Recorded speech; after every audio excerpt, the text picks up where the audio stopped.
Hello, hi everybody. I hope you guys are doing well. So I want us to go over acids and bases just a little bit. And specifically, we'll be going over grade 12 acids and bases. So the reason why I'm mentioning that is because with grade 11, you go more into depth with conjugates, acid-base pairs, and all that stuff. But with grade 12, if you guys have noticed, there's just calculation after calculation after calculation. So I want us to be able to master that. But firstly, let's go back to grade 11 and kind of understand the definitions in an acid and a base. So there are two definitions for an acid and a base. One was by Arrhenius, right? So Arrhenius comes along, he does this experiment to try and figure out what is an acid really? So when he does this experiment, what he sees is that when an acid is in an aqueous solution, emphasis on aqueous solution, when an acid is in an aqueous solution, it is going to produce hydronium or hydrogen ions, right? So these positively charged ions. That's what he notices with the acid. As you can see, your hydrochloric acid in an aqueous solution is going to produce hydronium ion, right? Then we go to the base, right? And with the base, what Arrhenius does is he notices that a base in an aqueous solution is going to produce hydroxide ions, right? So those negatively charged ions, that is the hydroxide ion. So hydroxide ions are produced from the base, whereas here we've got hydronium ions or hydrogen ions. So that's what Arrhenius discovered. But once again, guys, the key words are aqueous solution, right? And now I'm going to show you why that is important. Because now, when we go into Lowry-Brønsted, right?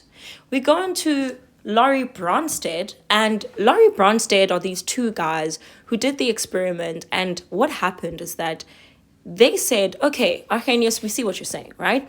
You're basically saying that in an aqueous solution, acid, base, cool. But what if, just what if, the acid and the base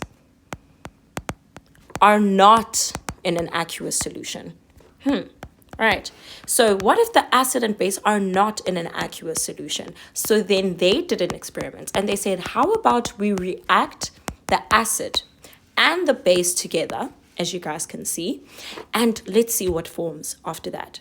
So they react the acid and the base, and what they notice is that there's this acetate ion and ammonium.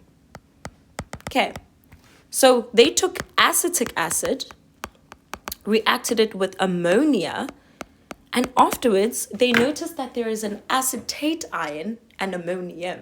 Now their question is, okay, but what does this tell us now about the acid and the base? Because remember, they're trying to define what is an acid, what is a base. Okay, so what they end up realizing is that the acid, the acetic acid, actually gave away its proton.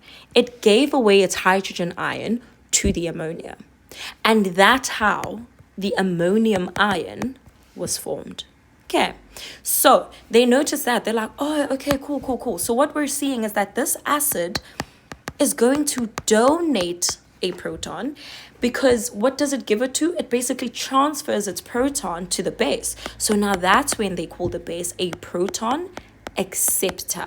Okay, so that's what we usually notice with the acid and base. So that Lowry-Brønsted definition is more focused on them saying, yeah, dude, we get what you're saying, aqueous solution, but what if